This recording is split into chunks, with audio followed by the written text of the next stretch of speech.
जमलेल्या माझ्या तमाम हिंदू बांधवांनो, भगिनींनो आणि मातांनो, आज संपूर्ण महाराष्ट्र जागा झालेला आहे. महाराष्ट्राच्या प्रत्येक जिल्ह्यात, प्रत्येक शहरात या भ्रष्टाचारांच्या विरुद्ध शिवसेना रस्त्यावरती उतरलेली आहे. सत्ताधाऱ्यांशी संघर्ष करायला मर्द लागतो आणि तो मर्द आपल्या शिवसेनेत आहे. आता तुम्ही ज्या घोषणा दिल्या की या भ्रष्टाचारांचं करायचं काय, पण डोकं असेल तर ना, कारण बिन डोक्याचे आणि नुसते पाय आहेत. सुरतेला पळून जायला, गुवाहाटीला पळून जायला. डोकं कुठे आहे? नुसते खोके. डोकं नाहीच आहे, बरोबर आहे, डोक्याच्या ऐवजी खोके आहेत. त्याच्यामुळे ते खोके घेऊन बसलेत. खरोखर आपण आताही जे काही सगळे बोर्ड घेतलेत, कायद्याचे रक्षक बनले, रक्षक बनले भक्षक, सगळे मुखवटे आहेत. एकूण जर का विचार केला तर आज दिल्लीमध्ये महाविकास आघाडी, इंडिया आघाडीतर्फे सर्व खासदारांचा मोर्चा हा निवडणूक आयोगावरती चाललेला आहे. पण त्यांना पोलीस अडवत आहेत असं मी आता ऐकलं. आपण भ्रष्टाचाराच्या विरुद्ध रस्त्यावरती उतरलेलो आहेत. ही जी काय जुलूमशाही चाललेली आहे त्याच्या विरोधामध्ये आता जनतेला उतरावंच लागेल आणि जनता उतरते. वाट बघते कोण आहे, नेतृत्व कोण करते. लाज एका गोष्टीची वाटते की आपण दरवेळेला सांगतो की छत्रपती शिवरायाचा महाराष्ट्र, शाहू फुले आंबेडकरांचा महाराष्ट्र, साधू संतांचा महाराष्ट्र, नेहमी महाराष्ट्र देशाला दिशा दाखवतोय असा आपला गौरवशाली अभिमान वाटणारा हा महाराष्ट्र या भ्रष्ट आघाडीने कितव्या रांगेत नेऊन बसवलाय. पाठीकडे एकदम भ्रष्टाचारात नंबर 1 पहिल्या रांगेत भ्रष्टाचाराची रांग लावली तर महाराष्ट्र पहिल्या रांगेत, पण विकास आणि नीतिमत्ता पाहिली तर महाराष्ट्र शेवटच्या रांगेत. अरे खरोखर लाज वाटते आम्हाला तुमची. आपलंही ज्या वेळेला सरकार होतं, मनोहर जोशी मुख्यमंत्री होते, आजपर्यंतची अशी एक परंपरा आहे की कोणत्याही मंत्र्यावरती आरोप झाले तर त्याची जबाबदारी घेऊन किंवा त्याची जबाबदारी त्याला देऊन त्या मंत्र्याचा राजीनामा घेतला जातो आणि चौकशीला सामोरं जावं लागतं. मी सुद्धा मुख्यमंत्री असताना राजीनामे घेतले. एक मंत्री तुम्हाला माहिती आहे कोण, अत्यंत वाईट आरोप होते, महिलेवरचे आरोप, बरोबर ना. त्याला सुद्धा वनवासात पाठवला होता ना, वनमंत्री होता, वनवासात पाठवला होता. अगदी केंद्रामध्ये सुद्धा अशा काही घटना घडलेल्या आहेत. मनोहर जोशी मुख्यमंत्री असताना 5 मंत्र्यांचे राजीनामे, शोभाताई फडणवीस, शिवणकर होते, घोलप होते, सुतार होते आणि आणखीन एक कोणतरी होते, रवींद्र माने, आपलेच होते काही. पण तरी देखील तेव्हा शिवसेना प्रमुखांनी सांगितलं होतं की असं नाही चालायचं. जनतेच्या मनात संशय आहे, तुम्ही निर्दोष आहात ना, राजीनामा द्या, चौकशीला सामोरे जा, त्याच्यात निर्दोष असलात तर मी तुम्हाला पुन्हा मंत्रिमंडळात घेईन. याला म्हणतात कारभार, याला म्हणतात मग ते जे काय आहे ना शब्द जनताभिमुख. आता जनताभिमुख नाहीच आहे, नुसतं पैसे गिळणारं मुख आहे यांचं.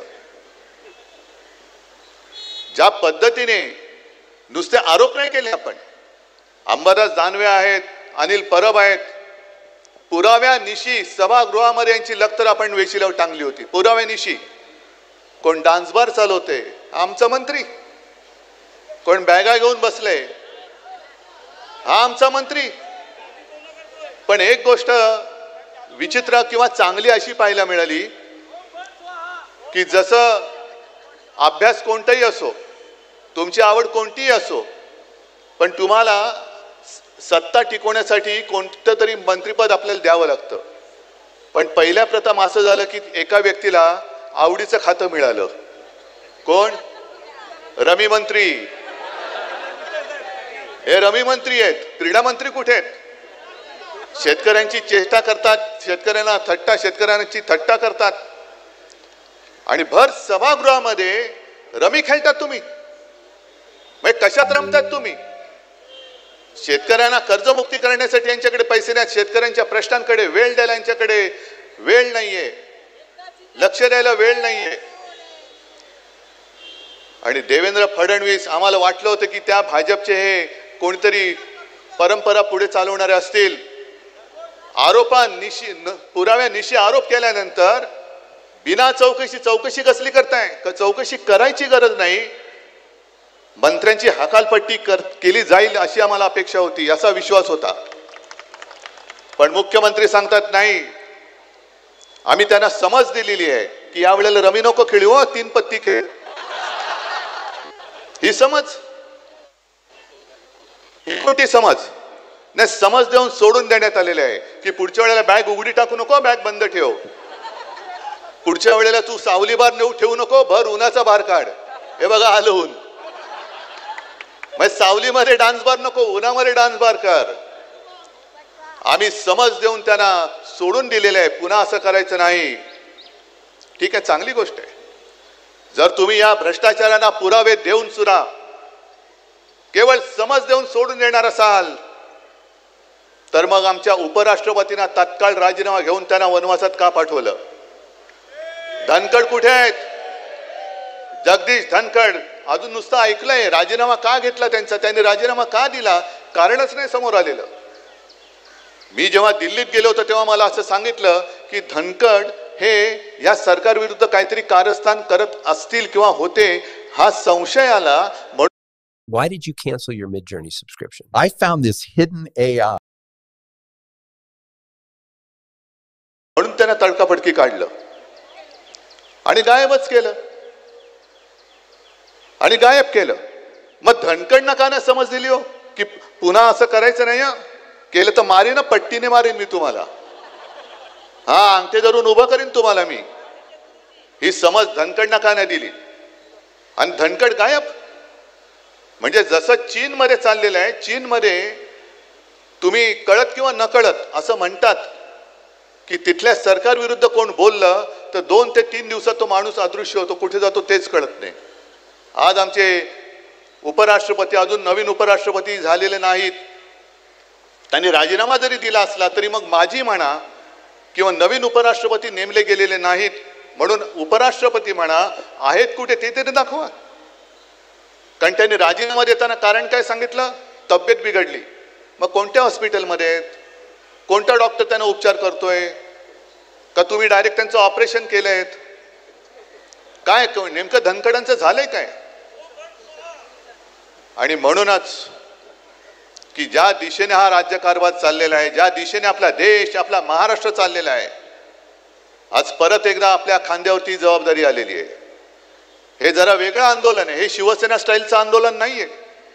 शिवसेना म्हटल्यानंतर कसं आंदोलन होतं हे आपल्याला माहिती आहे. पण आज मी तुम्हाला सगळ्यांना, म्हणजे या इथून संपूर्ण महाराष्ट्रातल्या तमाम शिवसैनिकांना सांगतोय की 2014 साली ज्याप्रमाणे मोदींनी एक चाय पे चर्चा केली होती, तशी तुम्ही जिथे जाल, जिथे बसाल, चहाच्या टपरीवरती बसा, अगदी केस कापायला सलून मध्ये बसा, कुठल्याही रेस्टॉरंट मध्ये बसा, सावली बार सोडून कुठेही बसा. आता महाराष्ट्रामध्ये चर्चा करायची ती भ्रष्टाचार पे चर्चा होऊ द्या, भ्रष्टाचारावरती चर्चा. आणि जोपर्यंत हे भ्रष्टाचारी मंत्री काढले जात नाहीत तोपर्यंत आपलं आंदोलन थांबणार नाही, तोपर्यंत आंदोलन थांबणार नाही. मला देवेंद्र फडणवीसांची कीव येते. अरे 5वी बहुमत आहे, वरती तुमचे बाप जरी तिकडे बसलेत दिल्लीमध्ये, तरी सुद्धा तुमची हिंमत होत नाही भ्रष्टाचारानं काढायला. म्हणजे देवेंद्र फडणवीसांची जर का हालत पाहिली तर त्यांना म्हणजे स्वतः असं धरू की स्वतः काही भ्रष्टाचार केलेला नाही. मग का तुम्ही त्यांच्यासाठी बदनामी उडवताय?